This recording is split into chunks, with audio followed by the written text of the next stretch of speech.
Pinagpalang araw mga bata! Welcome sa ating Shepherd's Kids Identity. Kamusta naman kayo mga kids? Panalangin ni Teacher Ems, kayo ay palaging nasa mabuting kalagayan. Ngayon mga bata, may bagong Bible story na naman tayo na matututunan. Kaya munting paalala ni Teacher Ems, maupo, makinig at tumingin sa inyong mga screen para marami kayong matutunan. Ang ating aralin para sa araw na ito ay pinamagatang Boy King Josiah and Living a Righteous Life. Ngayon mga bata, bago tayo dumako sa ating Bible story, may tanong muna ako sa inyo. Sino dito sa inyo ang na-experience na ang maging leader sa inyong eskwelahan? Ayan, sa tingin nyo ba, naging magandang halimbawa kayo sa inyong mga miyembro? Nagampanan nyo ba ang isang pagiging leader?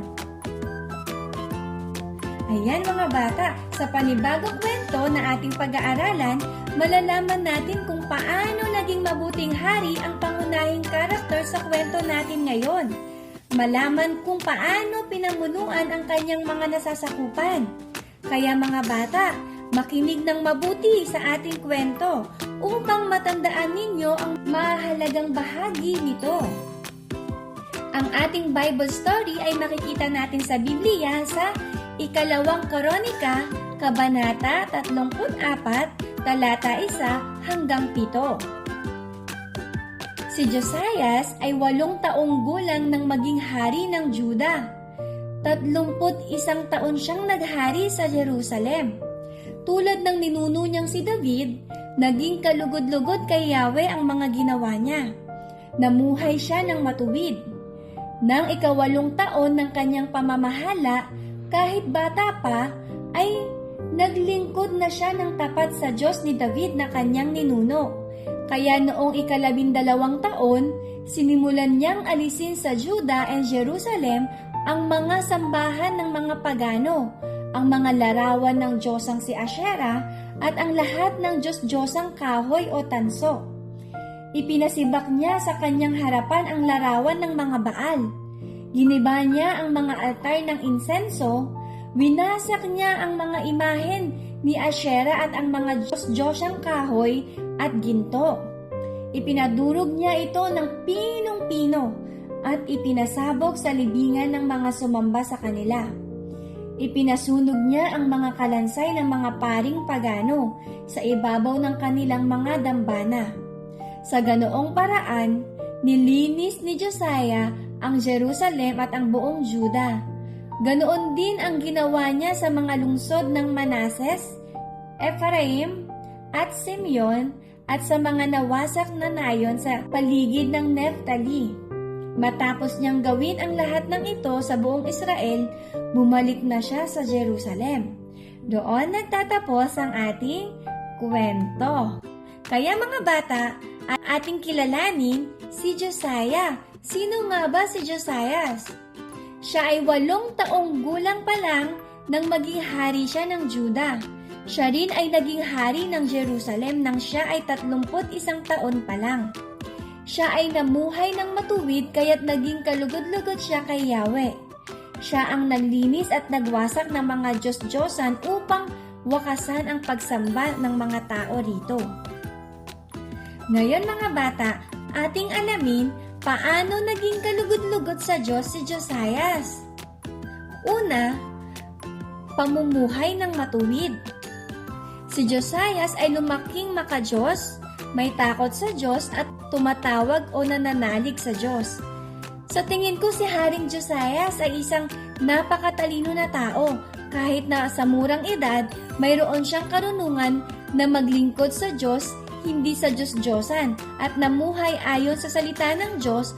Siya ay nagpakita ng matuwid na pamumuhay upang maging kalugod-lugod sa Diyos. Pangalawa, pagiging tapat sa Diyos. Bata pa lamang si Josias, o 8 years old pa lang ay naglingkod na siya ng tapat sa Diyos. Si Josias ay nanindigan sa kanyang pananampalataya sa Diyos. Hindi niya hinayaang magpatuloy ang kasalanan at pagsuway ng mga tao sa Diyos.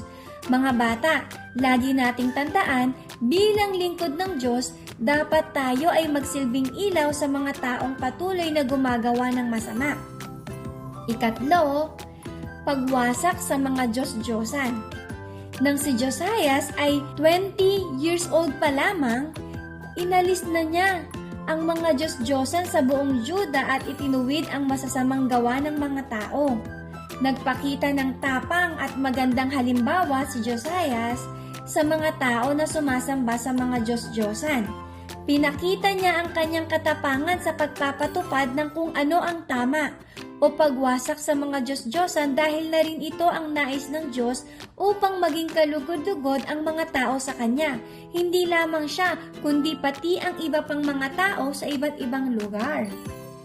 Ika-4, paninindigan sa pagsamba kay Yahweh. Pagkatapos pumunta ni Josias sa iba't ibang lugar, siya ay bumalik sa Jerusalem nang may paninindigan pa rin sa pagsamba niya kay Yahweh. Nang si Josias ay 26 na taong gulang na ay inutos niya ang pagkumpuni o pag-aayos ng templo sa Jerusalem na sira na.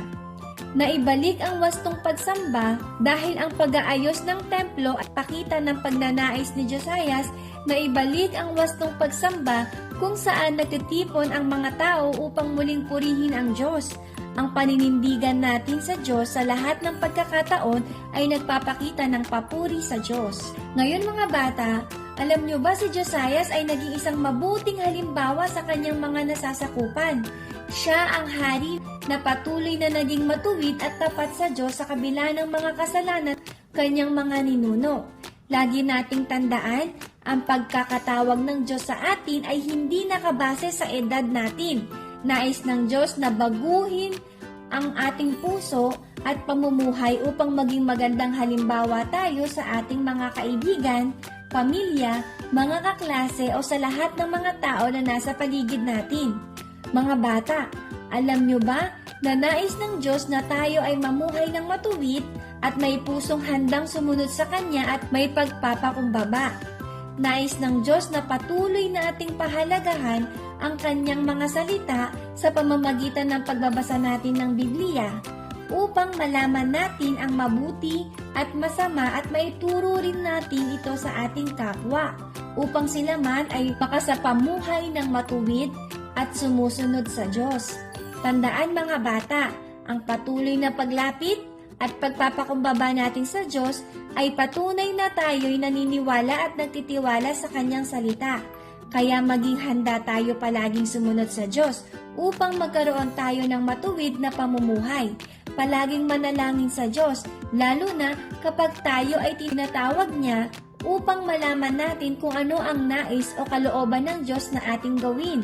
Maging tayo ay bata man o matanda na, dahil wala sa edad ang pagsunod sa Diyos, lalo na ang pamumuhay ng matuwid. Kaya mga bata, palaging sumunod, sumamba sa tunay na Diyos ang ating palaging gawin at ibahagi sa ibang mga tao. Dito nagtatapos ang ating aralin sa araw na ito. Palaging makinig mga bata. See you next week. Paalam!